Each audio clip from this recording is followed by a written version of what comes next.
दानम आत्मज्ञानम, इस सूत्र पर संस्कृत टीका देखें।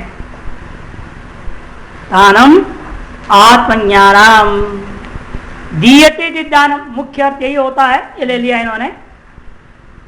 आत्मज्ञान ही अनेन एतार्शुतुल्य हुए महान योगी के द्वारा अपने अंत्यवासियों को, शिष्यों को वह नित्य निरंतर देते रहता है।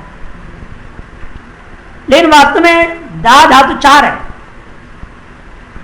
दैत शोधने भी है, डुदाएं भी है, तो चारों धातुओं का अर्थ कैसे घटाया जाए? दान बनाना, तो वो ले रहे, देखिए। दीयते परिपूर्णम स्वरूपमिति दान, एक दो अवखंडने का बनाओगे तो दीयते खंड्यते विश्व भेद इति दान। आपके अंदर जो विश्व को लेकर भेद बुद्धि है, इसका खंडन करने वाले होते हैं गुरु। तीसरा शुद्धि अर्थ वाला, दैत शोधने से। दायते शोध्यते माया स्वरूपम इति दानम, जो माया का स्वरूप आप पर था, क्या माया का स्वरूप आप पर है? मोहिनी शक्ति आपको घेर रखी है, इसे हटा करके उसी माया के माध्यम से अनुग्रह शक्ति के द्वारा आप कल्याण करते हैं, इसे कहता है दानम आत्मज्ञान। शुद्धि करेंगे, माया की मोहिनी शक्ति से कलुषित आप अंतःकरण को शुद्ध कर देते हैं अनुग्रह शक्ति के द्वारा, इसलिए कहते हैं दान करना, शुद्ध करना। हो गया ना, एक तो दान मैंने देना, दूसरा खंडन करना, मैंने विश्व में जो भेद बुद्धि है, भेद बुद्धि का खंडन करना। तीसरा शुद्धि करना, शुद्धि का मतलब हो गया आपके अंदर जो आवरण और विक्षेप रूप मल आया हुआ है मोहिनी शक्ति की वजह से, उसे शुद्ध करना। और अंत में रक्षा, दीयते रक्ष्यते लाभ शिवात्मा स्वभावश्च अनेनेति कृत्वा। आपके अपने शिवात्म भाव जो वास्तविक है उसकी वो रक्षा करता है। जिस समय आपके अपने शिवात्म भाव अज्ञान की वजह से असुरक्षित जैसा हो गया, इसलिए सदा आप अपने आप को क्या मानते हैं? असुरक्षित मानते हैं। जहां भी रहते तो डर डर बना रहता, पता नहीं क्या होगा, कैसे होगा, क्या? अरे भाई तुम खुद भ्रम हो, तुम डरोगे तो कौन तुमको संभालेगा? अभय है, अभय में भय आ गए तो क्या होगा? या नहीं? इसलिए कहते हैं जो हमारा अपना निज स्वरूप है, शिव रूपता है, परम शिव रूपता, निराकारता है, इसकी निरंतर रक्षा करते हैं, वही महाशिव योगी गुरु होता है। रक्षा कैसे करते हैं? आत्मज्ञान के दे करके रक्षा करते हैं, आत्मज्ञान के द्वारा शुद्ध करते हैं, आत्मज्ञान के द्वारा भेद का खंडन कर देते हैं, आत्मज्ञान के द्वारा, और अपने स्वर से अभिन्न कर देते हैं आत्मज्ञान के द्वारा। चारों अर्थ घटता है यहाँ पे। अतः दीयते दानम आत्मज्ञानम एवं अंत्यवासिभ्यो इति। अच्छा, इसके बारे में बड़ा सुंदर श्लोक कह रहे, देखिए। थोक्तम दर्शनात् स्पर्शनात् वापि विततात् भावसागरात् तारिष्यन्ति योगीन्द्रा कुलाचार प्रतिष्ठिता। जो योगींद्र है, जैसे शंकराचार्य को हम लोग क्या बोलते हैं? योगींद्र। लेकिन जब श्लोक बोलते हैं योगींद्र कहा जाता है ना? तो क्यों? क्योंकि वो स्थिति में पहुंचे हुए जो ब्रह्मज्ञानी है वह सब योगींद्र है। हम लोगों के गुरुओं में से गुरु का नाम भी था स्वामी योगींद्रानंद जी, उदासीन संप्रदाय, जिन्होंने हमें वेदांत परिभाषा श्रामणी टीका।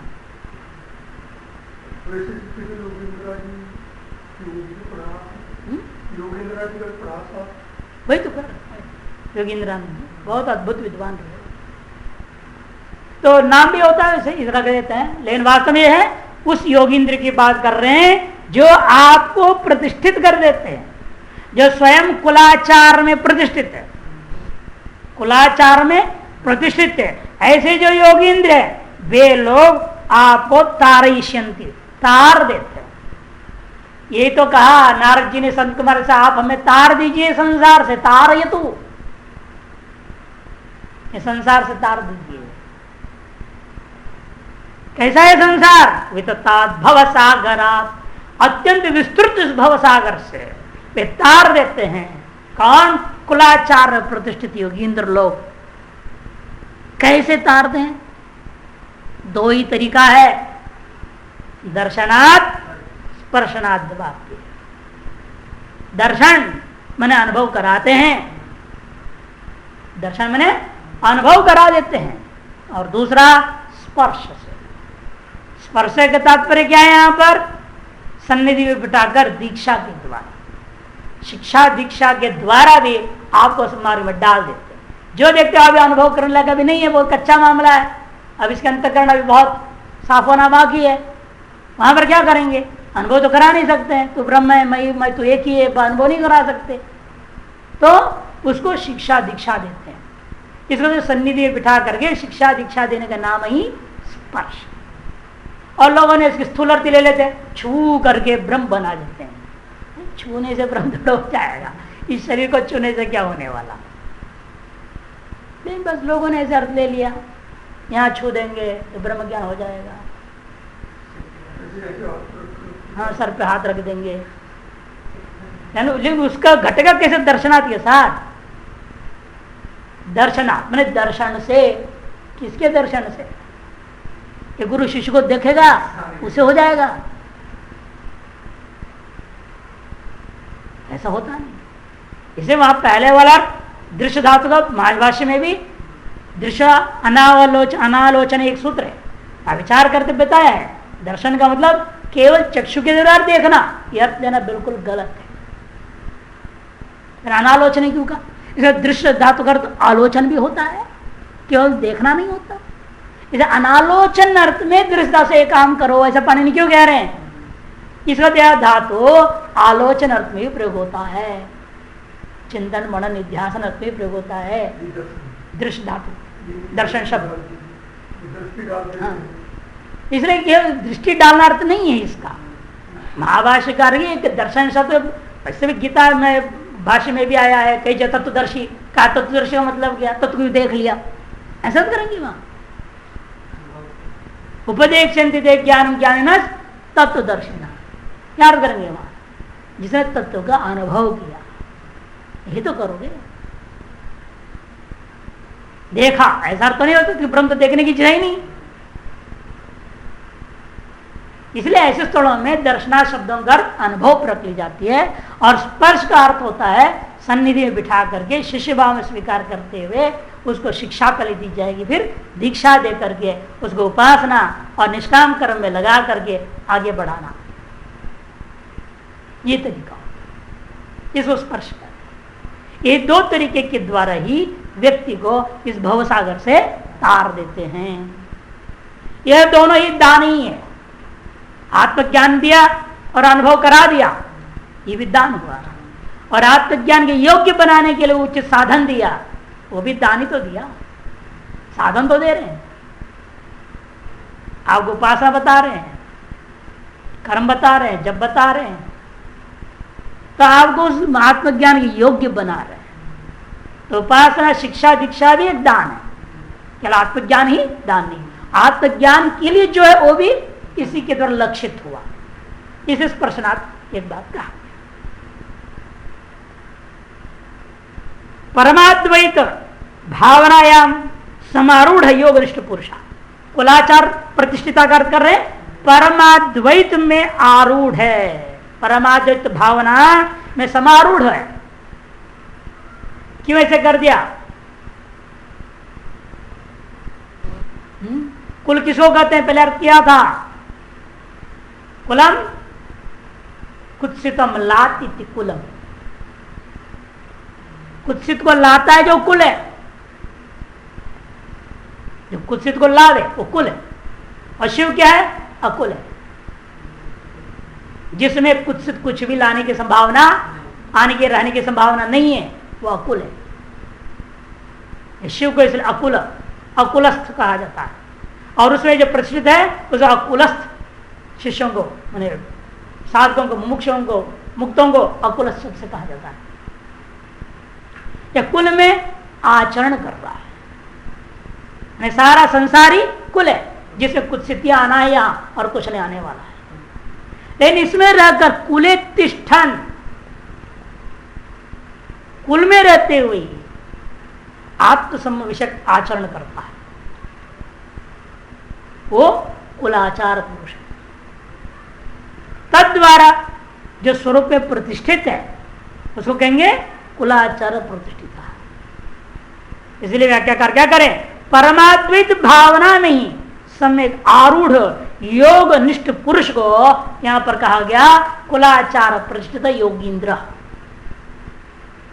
तत्व जिज्ञासु प्राणी न, जो तत्व जिज्ञासु प्राणी है इनका राग द्वेषादि अपरिमेय दुखात्मक संसार सागर से, वितत संसार सागर था ना, वितत क्या है, अपरिमेय, संख्या ही मालूम नहीं कितनी, ऐसे सागर से स्वात्म ज्ञान प्रदान अचिरादिवतारयंती, इस श्लोकार्थ ने व्याख्या कर दिया। ये ज्ञानम आत्मज्ञानम का अर्थ हुआ। अब कहते यो अविपस्थो ज्ञा हेतुश्च, इसके अवतरणिका दे रहे हैं, देखिए।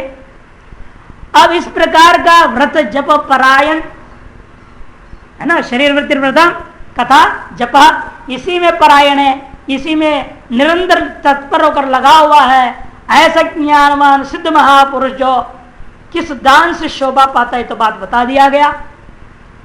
और 3 हो गए, इसलिए व्रत जप दान, इसकी चर्या के बारे में 3। शिव तुल्य जो होगा उसका शरीर वृत्ति व्रत है, जो बोलता है वही जप है, और वह जो आत्म ज्ञान दे रहा है ये उसके द्वारा होने वाला दान।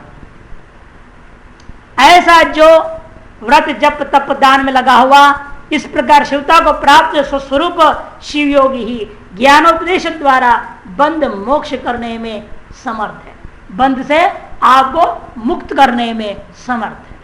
इस विषय पर दया सागर महेश्वर कहते हैं, ऐसे ही जो महापुरुष है वही गुरु होता है। गुरु उपाय जो पहले कहा गया, यो अविपस्थ जा हेतुश्च, यहां पर पाठ भेद है, अविपस्थो अवगृह चिन्ह है ना, कहीं में वो नहीं है, यो विपस्थो ऐसा है। जब यदि विपस्थो रहेगा फिर वह ज्ञान हेतुश्च होना चाहिए पाठ, ज्ञान हेतुश्च नहीं, ज्ञान हेतुश्च। इसलिए 3 तरह से लेते हैं। यो विपस्थो, यदि ज्ञान करके नकार नहीं है, ज्ञ अहेतुश्च करनी पड़ेगी, वहां अ नहीं है तो यहां अ मानना, परिच्छेद करना पड़ेगा, समझ में आ गई ना। यो विपस्थो ज्ञ अहेतुश्च करके परिच्छेद करना, जब यह अ नहीं तो वहां अ बनानी पड़ेगी, प्रतिच्छेद करनी पड़ेगी। यदि यहां आए वहां पर क्या करना, फिर ज्ञा हेतुश्च, ज्ञा हेतुश्च, ज्ञा स्त्रीलिंग, ज्ञान शक्ति का कारण होते हैं, यहां स्त्रीलिंग है, और हेतु से परिच्छेद, क्यों यहां अवग्रह आ गया, यो अविपस्थो वहां ज्ञान हेतुश्च, ऐसा होता है। इस तरह से पाठ भेद को नीचे देखो टिप्पण दे रहे हैं, शिव सूत्र वृत्ति में यो अविपस्थो अविपस्थो ज्ञान हेतुश्च ऐसा ही पाठ है।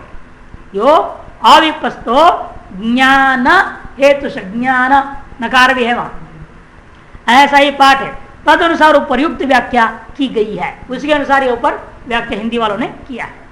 शिव सूत्र वार्तिक में लेकिन थोड़ा अलग किया, खंडाकार अवग्रह चिन्ह रहित यो विपस्थो ऐसा कर दिया उन्होंने, यो विपस्थो, खंडाकार नहीं वृत्ति में, अन्य वार्तिक में। वृत्तिकार ने खंडाकार मान लिया और वार्तिक में खंडाकार नहीं माना गया। उन्होंने क्या, अगले प्रश्न में देखो टिप्पण नीचे, यो विपस्थो ज्ञा हेतुश्च ऐसा पाठ है। तदनुसार व्याख्या अलग हो जाएगा, फिर जो मूल में आप व्याख्या देखेंगे उसे ये व्याख्या अलग करनी पड़ेगी। तब उस स्थिति में क्या व्याख्या करेंगे इस व्यवस्था में वो बाद में देखेंगे, पहले उस व्याख्या को देख लीजिए। यो विपस्थो ज्ञा हेतुश्च ज्ञान हेतुश्च, इस पक्ष में जो शिव योगी, जो मने यो मने जो शिव योगी, अविपस्थ का परिच्छेद कर लेना, थोड़ा व्युत्पत्ति समझो उसको अच्छी तरह से। अविपस्थ मने अवि, अवि किसको बताएं, अजा अवया, भेड़ बकरी है ना, बकरी अजा, भेड़ अवि। अवि मैंने लक्षित या पशु, सब जीव।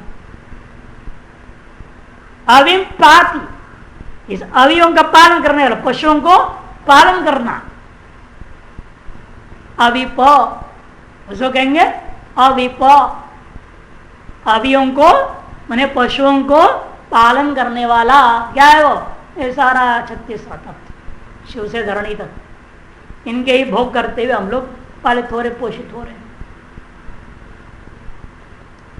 ऐसा जो ईश्वर भाव में प्रतिष्ठित स्थित, कौन करता है सब? शिव। शिव को तो पशुपति कहेंगे। पशुओं को पालन करना कौन कर रहा है इन विषयों के द्वारा? वो ईश्वर ही कर रहा है। उसमें जो प्रतिष्ठित है, जो शिव स्वरूप में प्रतिष्ठित है, वो अविपस्था। ऐसा जो महायोगी गुरु होता है, शिव योगी, वही क्या कारण बने? वो किसका में समर्थ है? वो ज्ञान हेतुश्च, ज्ञान का कारण बनता है। शिष्यों के अज्ञान को मिटाकर उनके हृदय में ज्ञानोत्पत्ति के प्रति कारण बनता है, माने ज्ञान उत्पन्न करने में समर्थ होता है। जो अविपस्थ योगी है, यह अविपस्थ कहते हैं। आवर ब्रह्म येषा ब्राह्मी स्थिति पार्थ ब्रह्मस्थ है, ब्रह्म स्थिति, ब्रह्मनिष्ठ, ऐसे शब्दावली वहां प्रयोग होता है। प्रज्ञ समाज से केशव, ये सब शब्दों के बोला है, अनेक शब्दों से इन्होंने अपनी आगम के अनुसार अपनी शब्दावली ने यहां प्रयोग कर दिया। अविपस्थ ज्ञान हेतुश्च,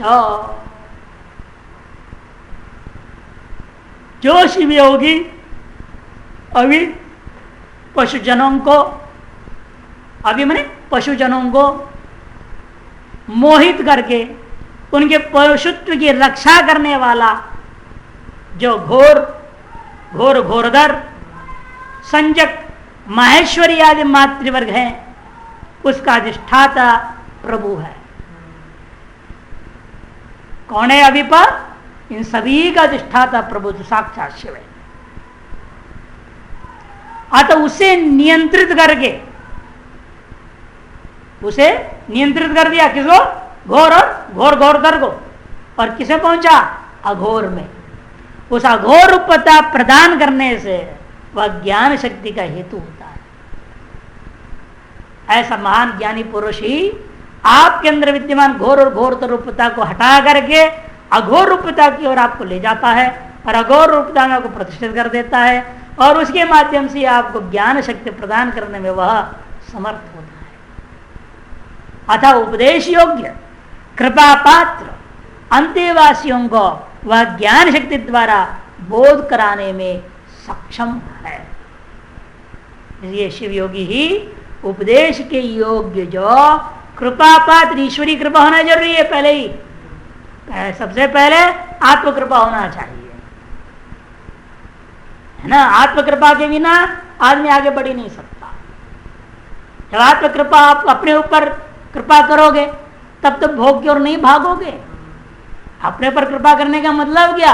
इन भोग विलासों से, संसार से हटके विरक्त होना, ये अपने पर कृपा करना। जब अपने पर कृपा करोगे तो शास्त्र कृपा प्राप्त होगी, शास्त्र आपको पकड़ में आ जाएगा। लेकिन शास्त्र पढ़ के उसके अनुभव कैसे करोगे? उसके लिए ईश्वर कृपा की जरूरत है, उसकी भी कृपा प्राप्त हो जाएगी। जब उसकी कृपा प्राप्त होगी तब अगर वास्तविक मनुष्यत्व, मोक्षत्व और महापुरुष से महायोगी गुरु प्राप्त हो जाए।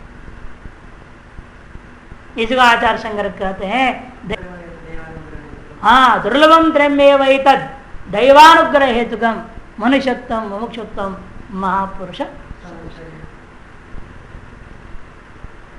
तो इसीलिए जो है ये ईश्वर की कृपा, इन तीन कृपाएं जिस पर रहेगा उसी को महापुरुष मिलेगा, तब गुरु कृपा अंत में होती है। इसलिए बोल रहे गुरु से ज्ञान पाने से पहले आपको पहले कृपा का पात्र होना पड़ेगा। कौन सी कृपा? ये तीन कृपा, आत्म कृपा, शास्त्र कृपा, ईश्वर कृपा। इन तीन कृपाओं से जो संपन्न होगा वही व्यक्ति को गुरु कृपा प्राप्त होगा। जिनमें से इन तीनों में से एक भी कृपा में थोड़ा अभी कच्चापन है, उसको गुरु कृपा प्राप्त नहीं हो पाती। अधिकतर आत्म कृपा का ही अभाव देखने को मिलता है। आत्म कृपा का ही अभाव है। शास्त्र कृपा तो कर देती, शास्त्र लग जाओ तुरंत हृदय में हो जाएगा, लेकिन लगते नहीं है। लगने न लगने में कौन दोषी है? आप दोषी कि शास्त्र दोषी है? शास्त्र कह रहा है कि आप मत लगो मेरे पीछे, और ईश्वर भी चाहता है, वो कहते तू एक कदम तो रख, मैं 4 कदम रखने को तैयार हूं, लेकिन एक कदम फिर आधा कदम भी बढ़ने को तैयार नहीं। तो ईश्वर कृपा भी निरंतर बरसने को तैयार है, शास्त्र कृपा भी वर्षा होने को तैयार है,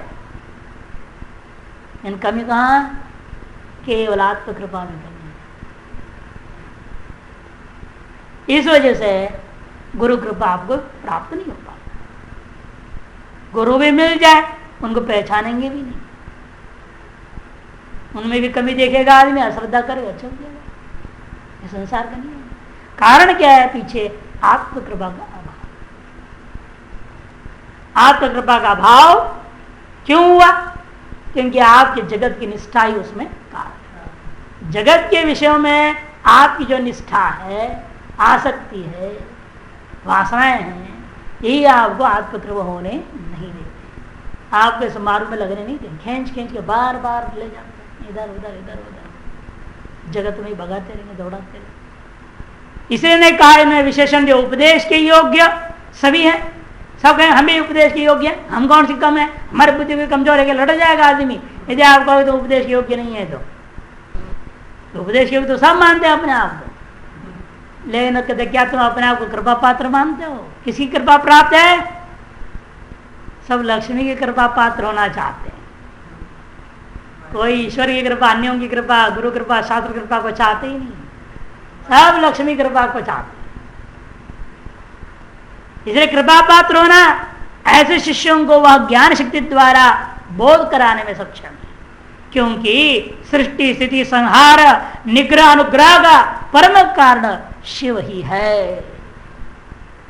5 शक्तियां उनके पास, ये स्वाभाविक शक्तियां, सृष्टि शक्ति, स्थिति शक्ति, संहार शक्ति, निग्रह शक्ति और अनुग्रह शक्ति का परम अधिष्ठान कारणभूता वह शिव ही है। अतः तत्पद प्राप्त अनुग्रह मूर्ति, इसलिए शिव पद को प्राप्त जो गुरु, वह ईश्वरी गुरु जो है बन करके अनुग्रह, ईश्वर का अनुग्रह शक्ति मूर्ति रूप धारण करके गुरु के रूप में उपस्थित होता है। वो शिवयोगी अनुग्रह के लिए ही हैं। वो शिवयोगी का अविपस्त जो है शिवयोगी, वह अनुग्रह करने के लिए है, इसलिए वह ज्ञान हेतु, वह ज्ञान के द्वारा ही अनुग्रह किया करते हैं। इसकी दूसरी व्याख्या देखिए टिप्पणी में, वहां तदनुसार व्याख्या की जा रही है कि देखो इस सूत्र को व्यस्त एवं समस्त रूप से व्याख्याता की दृष्टि से भगवान महेश्वर ने कहा है। इसको व्यस्त दृष्टि से व्याख्या कर सकते हैं, एक एक अक्षर का, यो वि प स्थ ज्ञा हे तु च, एक एक अक्षर का भी अलग अलग व्याख्या कर सकते हैं आप, और पद दृष्टिया भी व्याख्या हो सकती, अक्षर दृष्टिया व्याख्या और पद दृष्टिया भी व्याख्या हो सकती। यद्यपि अन्य वहां पर टीकाकार आप देखेंगे संस्कृत में, ये वर्ण दृष्टिया जो व्याख्या है ना, इसका खंडन करते हैं। तो कुछ भी कल्पना करो, उन्हें एक दूसरी कल्पना कर दिखा दी, इसका विपरीत दूसरी कल्पना है वहां इन्हीं अक्षरों का, ये से कि वो सही है, विवाद में आ जाएंगे आप। इसे पद के शब्दार्थ, तो पदों का अर्थ तो व्याकरण आय से निश्चय हो सकता है, प्रकरण आय पौर्वापर से निश्चय हो सकता है, उपक्र उपसमार्थ लिंगों के द्वारा। इन अक्षरों के अर्थ को कोई ठिकाना ही नहीं है, कुछ भी कल्पना करो। यह शब्द तो अनेकों जगह आया है, कहीं भी आया हुआ है, यमुना में यह आ गया, यस यमुना ले लो, अरे कहाँ प्रकरण में कहाँ घटेगा वो? इसलिए आप जो जबरदस्ती घटाने चाह रहे हैं ये उचित नहीं है करके वहां कहेंगे। देखिए अब पहले यो करते योनि, वि मने विश्व, पा मने परहा, परा कौन है उसकी व्याख्या कर दिया शिव एवं प्रभु, स्था स्था मने स्थित, ज्ञा मने ज्ञान क्रिया रूपा, हे मने हेयस्य, तू मने तुच्छीकरण हेतु, तुझ का साधन भूता है कारण, अतः तत्पदस्थ यो योगी, इसलिए आगे ना तत्, ये योनि नहीं होना चाहिए पाठ, यहाँ योगी ठीक है क्योंकि आगे भी यो योगी ही ले रहे हैं। है ना, वह योनि जो दिया वो ग बना लो, योगी बना लो। अतः तत्पदस्था यो योगी, विपस्था मने विश्वस्य, विश्व रूप पद में जो स्थित है। विश्व रूप पद क्या है? साक्षात शिव पद है, उसमें जो स्थित है वह ज्ञान मने ज्ञान पूर्वक हेतु भोग और मोक्ष दोनों को प्रकृत, दोनों का प्रकृष्ट हेतु होता है। ऐसा एक एक अक्षर की व्याख्या को लेकर बोला। अब तो समुदित व्याख्या देखिए, अर्थात विश्व के कारण जो परात पर प्रभु शिव ही है और उसके ज्ञान क्रिया शक्ति उनकी आत्मभूता शक्ति है। ज्ञान और क्रिया शक्ति दोनों उनकी आत्मभूता शक्ति है। अतः शिव ही हेय अर्थात दुख रूप जगत के तुच्छीकरण का कारण, शिव ही हे भूता, इस दुख रूपा जगत के तुच्छीकरण का भी कारण वही है। इसलिए उस शिव पद पर स्थित योगी विश्वरूप पदस्थ होकर ज्ञान दान द्वारा अधिकारी कृपा पात्र के लिए भोग और मोक्ष दोनों का प्रकृष्ट अनन्य कारण है, ऐसा कहा गया। दोनों ये शिव विश्व बना हुआ है, इसमें तुच्छता का कारण भी शिव ही है, इसे मुक्ति का कारण भी शिव ही होगा। बंधन का कारण भी शिव है, मुक्ति का कारण भी शिव ही है।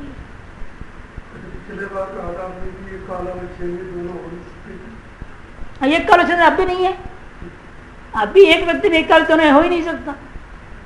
जिसके लिए बंधन रूप है शिव इस समय, उसके लिए मुक्ति रूप तो है नहीं, और जिसके लिए मुक्ति रूप होगा उसके लिए बंधन रूप नहीं होगा। मैंने दोनों उसी का रूप है, एक कालावचन ये भी नहीं बोल रहे एक कालावचन तो न रहता उसमें। बंधन और मुक्ति दोनों वास्तव शिव में है ही नहीं। ये दोनों जीवों की बात, पशु की बात, और जो पशु बंधन में है वो मुक्त नहीं, जो मुक्त है वो बंधन में नहीं, दोनों एक साथ एक पशु में हो नहीं सकता। संस्कृत टीका में देखिए, पशु मातृ वर्ग माहेश्वरी आदि चक्रे प्रभुत्व स्थितो या अविपस्त। अभी पशु कौन है? पशु माताएं बताएं, पशु माता कहा था ना पहले, किसमें? कवर्ग पवर्ग तवर्ग इत्यादि सभी वर्गों का माताएं होती है माहेश्वरी आदि। माहेश्वरी आदि जो चक्र के में प्रभुत्व में जो स्थित है उसको अविपस्ता कहा जाता है। अवि मने पशु, पशु क्या है? ये सारा शब्द चक्र क से लेकर के महावसान पर्यंत सारी जो है यवराला इत्यादि आवरण आदि सारा चक्र जिनकी अधिष्ठात्र देवी माहेश्वरी आदि है, इस पर प्रभुत्व में जो स्थित है यह सा ज्ञान शक्ति है, तो वही ज्ञान शक्ति का कारण बनता है। कैसे बनेगा वो भी कारण? उपदेश्यान ज्ञान शक्ति बोधितुम क्षमः, उपदेश शिष्यों को ज्ञान से बोध करने में समर्थ होता है। च शब्दों ही अर्थ, इसलिए ऐसा होता है, इसे उसको ज्ञान रूप ही कहा जाता है, स्वाभाविक ज्ञान शक्ति वाला कहा जाता है। अगला प्रश्न में अवीन पशुन पाति इति अविपम, अवीन पशुन पाति इति अविपम कवर्गाशु महेश्वर्याद्या पशु मात्रा, इसी तीसरे प्रकरण के 19वीं सूत्र में आया था। वो सर्ग है पशु हैं, उन पशुओं को भी पालन करने वाला, उन पर के प्रभु रूपेण जो स्थित है उसको कहेंगे अविपस्ता। इति अभीत दृशा माहेश्वर्य शक्ति चक्रम यत्र तिष्ठति, जिसमें स्थित है, जिस अधिष्ठान में चैतन्य में स्थित है वह अधिष्ठान शिव तत्व ही यहाँ पर अविपस्त शब्द है, उससे अभिन्न हो गया, शिव तुल्य हो गया, इसलिए शिव योगी भी शिव ही है कहकर कहा जा रहा है। विदित स्व महात्म्यत्व, क्यों? क्योंकि शिव योगी ने भी अपने महात्म्य को अच्छी तरह से जान लिया है। जो शिव योगी है वह जो है अपनी महात्म्य, ये जो महात्म्य है, मैं शिव हूं और मेरे सब पशु हैं, मेरे द्वारा पाले जा रहे हैं, मैं इन सब का प्रभु हूं, वास्तव में ये मेरे में कल्पित है, ये सारी चीज अच्छे से जो जाना हुआ है वो कहते वही प्रभुत्व ने, यह प्रतिपत्ति, प्रभुत्व ने जो प्रतिपत्ति हुई, प्रतपति हो गया है, प्रतिपत्ति की मात्रा बना, सा ज्ञान हेतु, वही ज्ञान का साधन होता है। जानाति ज्ञान शक्ति तस्या हेतु, उसका साधन है। अर्थात उपदेश्यान ज्ञान शक्ति प्रतिबोधितुम क्षमा, उपदेश शिष्यों को ज्ञान शक्ति के द्वारा बोध कराने में वो सक्षम होता है। अन्य तो जो दूसरे लोग हैं, जो साधारण योगी वगैरह, योगी भोगी, वो कैसे होते हैं? कहते वो तो बेचारे खुद की तो ठिकाना नहीं उनका, वो दूसरों को क्या बोध करा है? खुद के ज्ञान का ठिकाना नहीं अभी उनको, वो दूसरों को क्या ज्ञान कराएंगे? अन्यस्तो शक्ति चक्र परतंत्रीकृतत्वात्, वो शक्ति चक्र के परतंत्र में है, वो इनके प्रभु नहीं बने। जो शक्ति चक्र का प्रभु है वो ज्ञान दान करने में समर्थ है, और जो शक्ति चक्र के अधीन है बेचारे स्वात्मनि अप्रविष्णु, जो खुद में ही अपने में ही प्रभाव उनकी नहीं होती है, कथम अन्यान प्रबोधित, वो कैसे दूसरे को बोध करा सकेंगे? ये शब्दापेक्षा सूत्रे अतर तत्शब्द अध्यार, कि यो कहा ना इसे स अध्यार करना पड़े, जो ऐसा है वो वैसा होगा।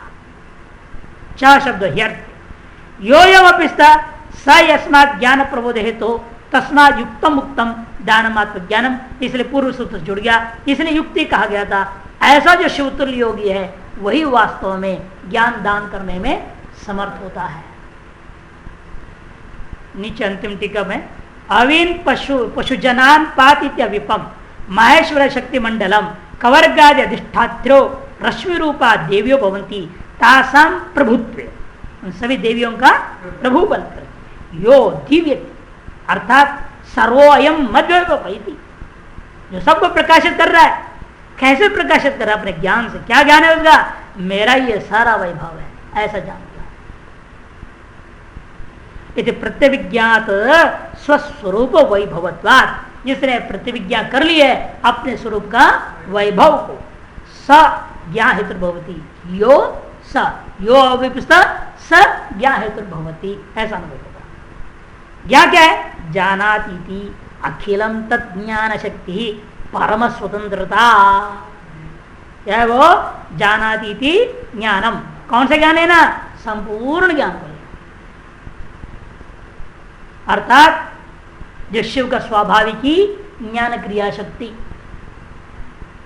इसको हम बताए थे ना, वहां ज्ञान शब्द में ही दोनों छिपा पड़ा है, याद है? ओंकार से बताया था कि ज और अन पश्चिम प्रत्यय मत लो उसको, अन प्रत्यय नहीं है। ये तो ज्ञान शब्द होता है, ज्ञान धातु से लुट करो युग युग अनादेश हो गया, ज्ञान बना भाव में, वो अलग है, हम वो शब्द नहीं लेंगे यहाँ। ज्ञान का मतलब ज्ञश्च अनश्च ज्ञान, जानाति ज्ञान शक्ति क्रिया को बताया, ज्ञान शक्ति को बताया। और अनिति अन प्राण ने धातु, अना प्राण ने धातु, वैसे अनिति अना बना लो और दोनों शब्दों को जोड़ो अभी, ज्ञश्च अनश्च यत्र भवति, ये दोनों जिसमें स्वाभाविक रूप से स्थित,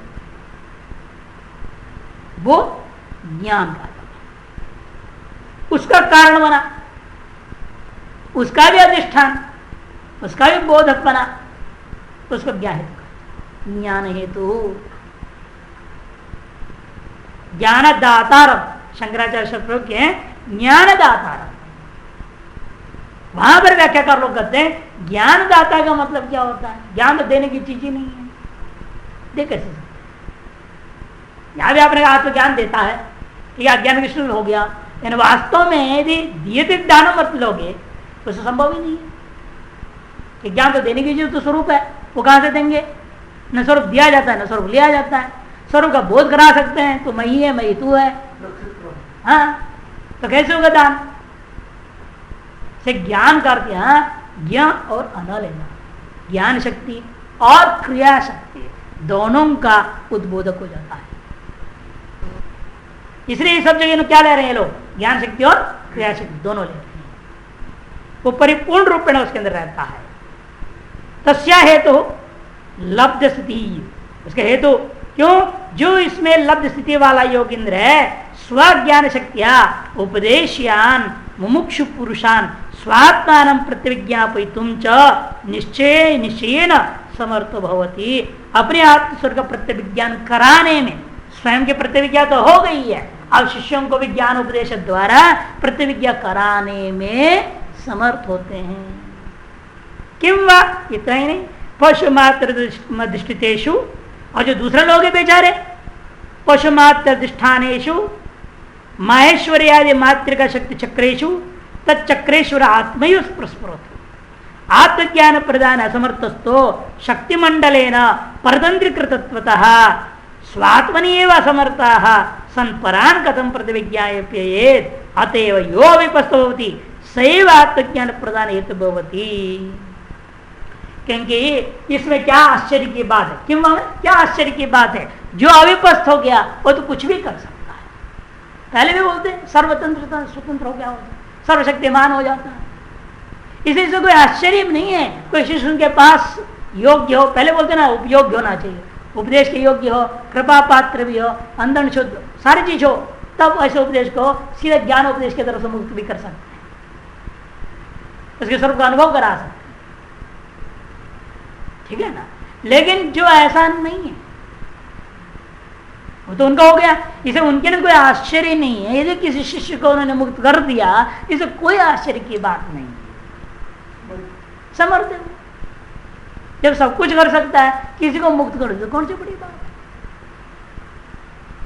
लेकिन सबको मुक्त नहीं कर पाते ये समझ,